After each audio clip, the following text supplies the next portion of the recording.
Welcome to Proceeding Boldly's current series, where we give a behind-the-scenes look at what's involved in the USF football weekends. This is the Inside View. For this one, the USF Bulls went all out against the Temple Owls. This week's story actually begins a couple days before game day, when our specialist group decided to have some breakfast for dinner. Kenny, when are you going to start getting us discounts? Discounts? I will never be able to get a discount. Nothing like a little bit of team bonding to get prepared for the game. And so after a quick Publix run, we headed to the retreat to get cooking. You sure we have enough hash brown there? No, not enough. Open up the other one. Oh my goodness gracious. Look at this Glock right here. Look at that thing. That's a big old Glock. Ian, will you please explain why these biscuits were so necessary? They're fluffy.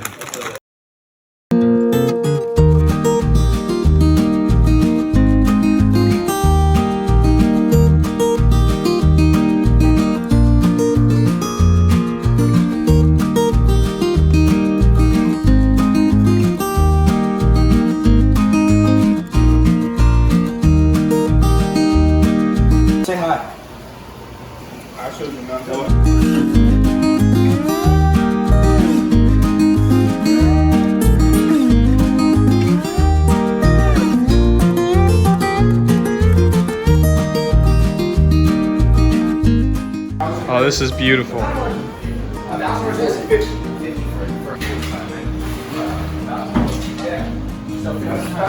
Oh my gosh, that looks good. Yes, sir. That looks amazing.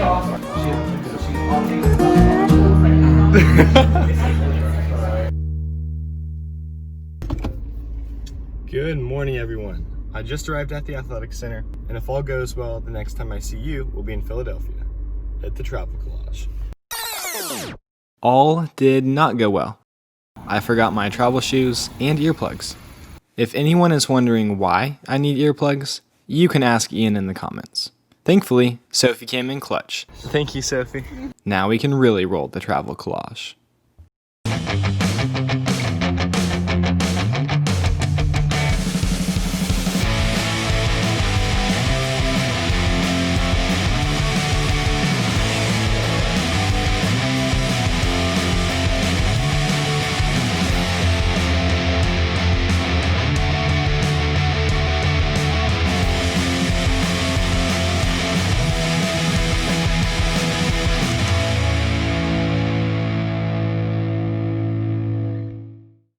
After that gorgeous sunset, it was dinner time, where this time I had the accident. It's basically tradition at this point. Yeah. We really gotta stop eating on the beds, man. This is bad. I learned my lesson. And Ian chose to eat his steak like a caveman.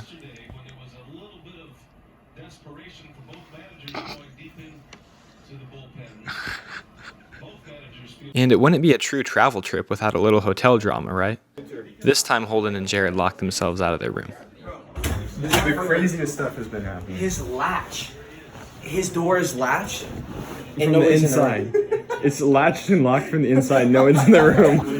What's the downstairs? Were you in meetings? Wait, is it housekeeping? Huh? What are you trying to call? What are you calling for? You left after me. I'm gonna talk to him about his problem. No, I want to see. So I actually want to how go. would I do that? I came up and I couldn't get in. And I couldn't get in. That's why I was blowing your phone up. Yes, so I have one of my friends who is actually in my room right now. His door is latched from the inside. No idea how, and there's nobody inside of the room. Yes, the latch. Like, I feel really dumb saying this, but it's latched from the inside. Like the lock. And there's like when you put the room key on it, it opens, but the latch that goes over the door is latched, and there's nobody inside the room. You said 100%. I'm 115% sure there's nobody in the room. What? 722. 722. Okay. She said I'm gonna have engineering take care of it. Wait, just give me a room key real quick. I don't understand how this could have happened. We'll be back. You're in. How did you? Oh no. No. What in the? You did what? Now you're gonna have engineering come to your room. Thankfully, Holden's ingenuity with a pen solved the dilemma. Wait, so how did it happen? I have no clue. I left before him. Alright, let's move on to game day. It was a chilly morning of 50 degrees, but the drive to the stadium was beautiful.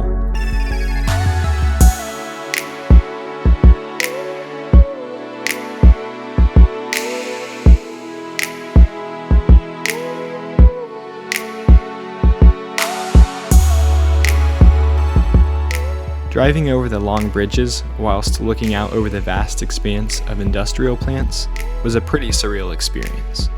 There is always something special about each city we visit on our road trips.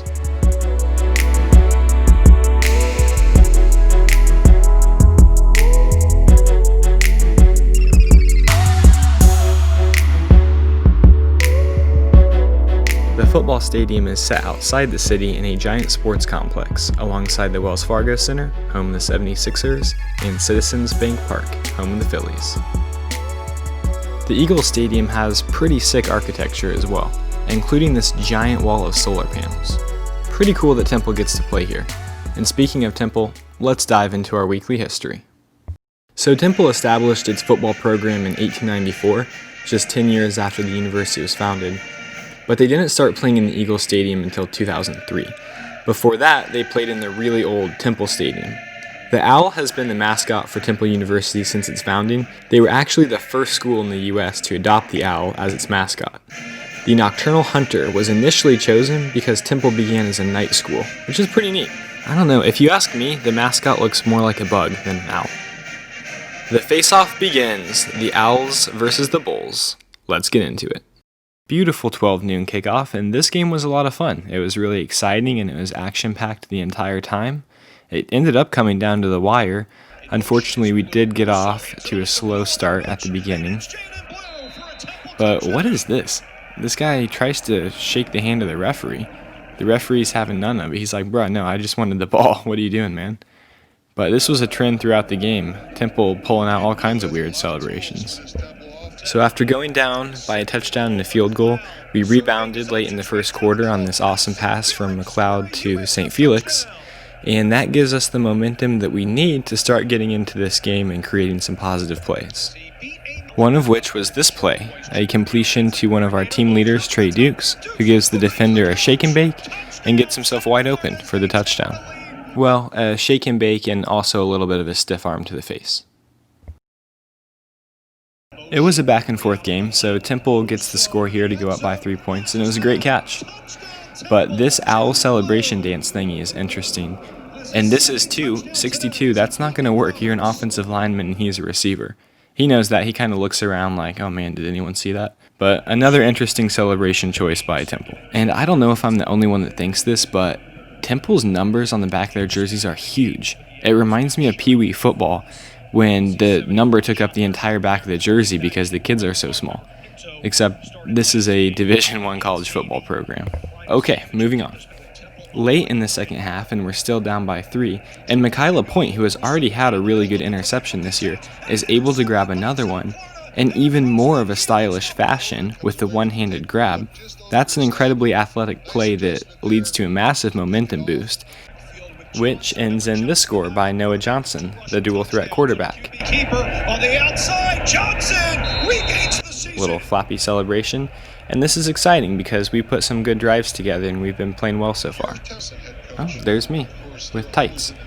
So we decided to run a sky kick here because the sun was beaming down onto that side of the field, so the goal was to chip it up there and then hope for the best. And South Florida's going to recover this. This is going to be the Bulls' ball. It was Davis who was there. And the best happened for us in this situation. We were able to recover the ball, the guy got confused, and then big celebrations all around because that's a momentum boost before halftime.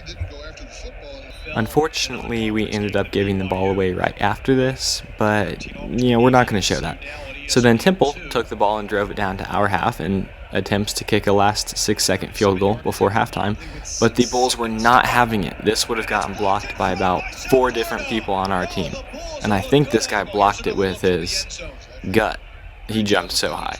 So, yeah, a little bit of a happy ending before halftime.